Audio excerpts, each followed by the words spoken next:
தேவலோகத்தில் சித்திரகுப்தன் அடுத்து யாருடைய மரணம் என்று கணக்கிட்டு யமதர்மனிடம் அந்த பட்டியலை கொடுத்தான்.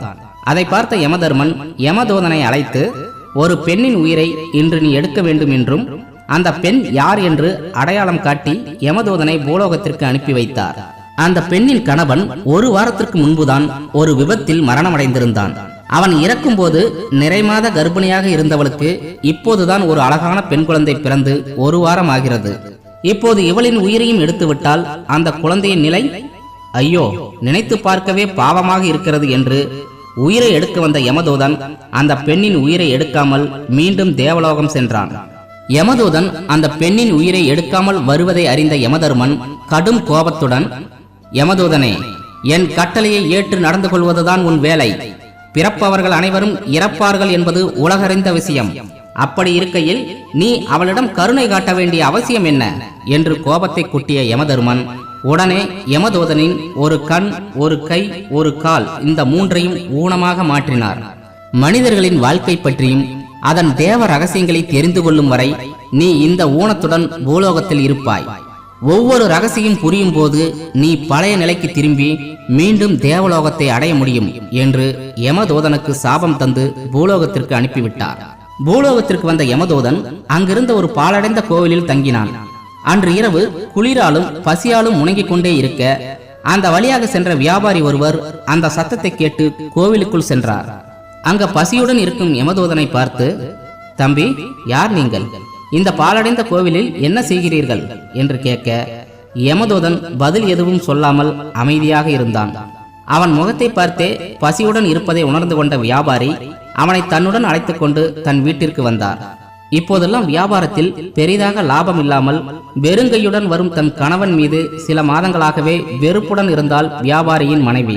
வீட்டிற்கு வந்த தன் கணவனுடன் இன்னொரு நபர் இருப்பதை பார்த்து எரிச்சல் அடைந்தாள். அப்போது யமதூதனை கோபமாக முறைத்துவிட்டு தன் கணவனை மட்டும் வீட்டிற்குள் அழைத்தாள். வீட்டிற்குள் சென்ற கணவன் தன் மனைவியிடம் நல்லவிதமாக எடுத்து கூறி அவனின் ஊனத்தை பற்றியும், மற்றவர்களைப் போல் உடல் நன்றாக இருந்திருந்தால் நான் கண்டுகொள்ளாமல் வந்திருப்பேன், இவனின் நிலைமையை நீ நினைத்துப்பார் என்று கூற அவளும் மனம் இறங்கி வீட்டிற்கு வெளியே நின்ற யமதூதனை சிரித்த முகத்துடன் அன்புடன் வரவேற்றாள். அப்போது யமதூதனின் ஊனமாக இருந்த கால் சரியாக யமதூதன் ஆச்சரியத்துடன் மனித வாழ்க்கையில் மறைந்துள்ள முதல் தேவ ரகசியத்தை புரிந்து கொண்டான். பிறகு அந்த வியாபாரியுடன் பல ஊர்களுக்கு காலத்திற்கு ஏற்ப வியாபாரங்களை செய்து கொண்டு 10 வருடங்கள் அப்படியே உருண்டோடின. அப்போது ஒரு நாள் வியாபாரத்தில் இருக்கும்போது ஒரு பணக்காரரும் அவருடன் ஒரு அழகான பெண் குழந்தையும் வருவதை பார்த்தான். அந்த குழந்தையை பார்த்ததும் யமதூதனின் மனதிற்குள் ஏதோ ஒரு இனம் புரியாத அதிர்வலிகள் உண்டானது. பிறகு அந்த வியாபாரியிடம் யார் அந்த குழந்தை என்று விசாரிக்க அந்த குழந்தை தான் இறக்கப்பட்டு உயிரை எடுக்காமல் சென்ற அந்த பெண்ணின் குழந்தை என்றும், ஒரு வார குழந்தையாக இருக்கும்போது அவள் தாய் இறந்ததால் அந்த பணக்காரர் அவளை தத்தெடுத்து கொண்டார் என்ற விவரத்தை அறிந்ததும் யமதூதனின் ஊனமாக இருந்த கை சரியானது. அப்போதுதான் வாழ்க்கையின் இரண்டாவது தேவ ரகசியத்தையும் யமதூதன் புரிந்து கொண்டான். மறுநாள் பக்கத்து ஊரின் மிகப்பெரிய செல்வந்தன் வியாபாரியை தேடி வந்தான். தான் யார் என்று அறிமுகப்படுத்திக் கொண்டவன் தனக்கு சந்தன கட்டைகளால் செய்யப்பட்ட கட்டில் ஒன்று வேண்டும் என்றும் அதை நீங்கள் தான் தயார் செய்து தர வேண்டும் என்று ஒரு மிக பெரும் தொகையை வியாபாரியிடம் கொடுத்துவிட்டு சென்றான். 10 நாட்களில் கட்டில் தயாராக இருக்க வேண்டும் என்று செல்வந்தர் கூறினாரே. நாளை 10வது நாள். செல்வந்தர் வந்து கட்டிலை கேட்டால் என்ன செய்வேன்? சந்தன கட்டைகள் மட்டுமே இருக்கிறது, இன்னும் எதையும் செய்யவில்லையே என்று வியாபாரி பதற்றமானார்.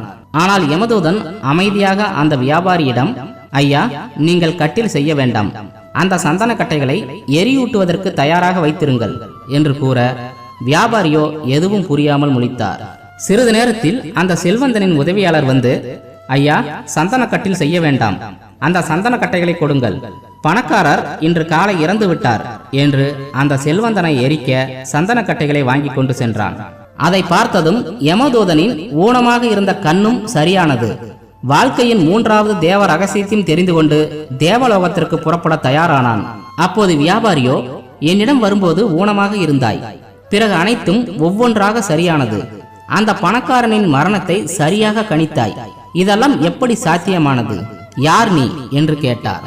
ஐயா, நான் யமனுடைய தூதுவன். ஒரு தாய் இறந்து போனால் அந்த குழந்தைக்கு யார் கதி என்று பரிதாபப்பட்டு அந்த தாயின் உயிரை எடுக்காமல் விட்டதனால் பூமிக்கு சென்று தேவ ரகசியத்தை தெரிந்து கொண்டு வா என்று யமதர்மன் என்னை இங்கே அனுப்பினார். அதனால்தான் பூமிக்கு வந்தேன். இப்போது அந்த தேவ ரகசியங்களை தெரிந்து கொண்டேன். நான் திரும்ப தேவலோகத்திற்கு செல்கிறேன் என்று யமதூதன் கூற, மனிதர்களின் தேவ ரகசியமா? அப்படியென்றால் என்ன? எனக்கும் கொஞ்சம் கூறுங்கள் என்று வியாபாரி கேட்க, முதல் நாள் என்னை உன் வீட்டிற்கு அழைத்து சென்ற போது உன் மனைவி என்னை கோபமாக பார்த்தாள் அல்லவா? அப்போது அவள் முகத்தில் தரித்திர தேவி தெரிந்தது. 10வது நிமிடம் என்னை சாப்பிடவா என்று கூப்பிடும்போது அந்த முகத்தில் அன்னை மகாலட்சுமி தெரிந்தார். அப்போது இந்த உலகத்தில் ஒருவன் பணக்காரனாக இருப்பதற்கும் ஏழையாக இருப்பதற்கும் அவனுடைய எண்ணங்கள் தான் காரணம் என்று தெரிந்து கொண்டேன். ஒருவனின் வாழ்க்கையில் தரித்திரம் போய் மகாலட்சுமி வருவதற்கு 10 நிமிடங்கள் தான் தேவை என்றும் தெரிந்து கொண்டேன். அது எப்போது எப்படி வேண்டுமானாலும் நடக்கலாம் என்றும் தெரிந்து கொண்டேன். இது நான் உணர்ந்த முதல் தேவ ரகசியம். 10 வருடம் கழித்து ஒரு செல்வந்தன் ஒருவருடன் ஒரு பெண் குழந்தை வந்தாள் அல்லவா? அதுதான் நான் இதன் அம்மா இறந்து விட்டால் யார் பார்த்து கொள்வார்கள் என்று நினைத்த குழந்தை. நிஜமான தாய் வறுமையில் தவித்துக் கொண்டிருந்தாள். ஆனால் அவள் இறந்தாலும் அந்த குழந்தையை பாதுகாக்க அன்பான வசதி படைத்த ஒரு செல்வந்தனை இறைவன் தயாராக வைத்திருக்கிறான். ஒரு யமதூதனாகிய எனக்கே அந்த குழந்தையின் மீது கருணை இருக்கும் போது இறைவனுக்கு இருக்காதா? அவன் அதற்கு ஒரு மாற்று வழி வைத்துக் கொண்டுதான் அந்த உயிரை எடுப்பான். இது நான் உணர்ந்த 2வது தேவ ரகசியம் என்று யமதூதன் கூறினான். 3 நாட்களில் சாக போகிறவன் இன்னும் 20 வருடங்கள் நான் உயிரோடு இருக்கப் போகிறேன் என்று நினைத்துக் கொண்டு விலை உயர்ந்த சந்தனக்கட்டில் செய்யும்படி உங்களிடம் ஒரு செல்வந்தன் பணம் தந்தான் அல்லவா? ஆனால் எனக்கு தெரியும் அவன் 3 நாட்களில் சாகப் போகிறான் என்று. அதனால்தான் உங்களுக்கு கட்டில் செய்ய உதவி செய்யாமல் காலம் தாழ்த்தினேன். உண்மையில் இந்த மக்கள் இந்த உலகத்தில் ஏதோ 100 வருடங்கள் 200 வருடங்கள் வாழ்ந்து விடுவதைப் போல நினைத்துக் கொண்டு மனதை குழப்பிக் கொண்டிருக்கிறார்கள். மரணம் எப்போது வேண்டுமானாலும் வரலாம். நேற்று இருந்தவன் இன்று இல்லை, நாளை இருப்பவன் மறுநாள் இல்லாமல் போகலாம். இதுதான் இந்த கலியுகத்தின் யதார்த்தமான உண்மை. அது தெரியாமல் ஒவ்வொருவரும் நான் மட்டும் அதிக நாட்கள் இருப்பேன் என்றும் மற்றவன் தான் செத்துக் கொண்டிருக்கிறான் என்று நினைக்கிறான் அல்லவா? அதுதான் நான் உணர்ந்த 3வது தேவ ரகசியம். ஒவ்வொருவரும் எதிர்காலத்தை நினைத்து தேவையில்லாமல் பயப்படுவதால் தான் உலகமே நிம்மதி இல்லாமல் இருக்கிறது.